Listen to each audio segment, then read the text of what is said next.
WSAV's Joanne Merrigan is here now with more. Joanne? Yeah, that's right, Russ. The Fair Housing Council says that the settlement is the largest it's had since opening its doors in 1996, and that this is proof discrimination in housing does still exist. But the owner of the mobile home park, D.K. Morgan, told me the allegations are unfair and a misunderstanding. And we called and talked to him and everything, and we were meeting him to view the place. Gerald Williams says he didn't misunderstand when he and his Caucasian wife went to the Morgan Mobile Home Park back in March of 2007. And when we got there, well, he seen my wife first. And once he seen me, he shook her hand, but when I reached my hand out to shake his hand, he said, "Nuh-uh, y'all find someplace else to go." So, yeah, I was shocked. I thought, this ain't the 70s and 50s and stuff, so, but some people are like that. It lets people know that discrimination still occurs and that it needs to be reported. Wayne Dawson says the Fair Housing Council filed suit that from time to time they had sent testers to the mobile home park. After the Williams complaint, he says they sent more testers, another mixed-race couple and a Caucasian man on the same day. The whole visit lasted 4 minutes when we sent in a mixed-race couple, and they were denied the housing. And then when we sent in a Caucasian male, he was told that indeed there was a unit available, and was even given a call back, and Mr. Morgan asked him to please rent. The Fair Housing Council lawsuit named Williams, his wife, and another woman as plaintiffs. The U.S. Justice Department also became involved, representing 11 other people who had rented or tried to rent from Morgan over the years. The Justice Department gets involved in cases in which there's a pattern or a practice of discrimination.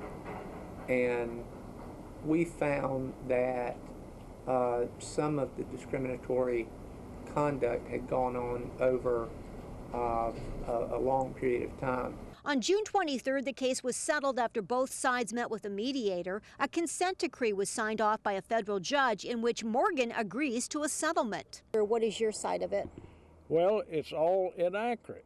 Mr. Morgan agreed to talk to me because he says the allegations are wrong. So you're supposed to pay quite a bit of money, is that right? Yeah, $680,000. What do you think about that?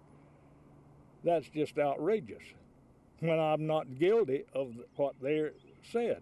The consent decree indeed requires Morgan to pay a total of $680,000, most of that to the plaintiffs and $50,000 in penalties. Morgan told me in the case of Williams and his wife, it was a misunderstanding, that he had only asked the couple if they were married. I've never refused anybody, but they claim I did. But they also said that they sent other people here. It wasn't just the first mixed race couple.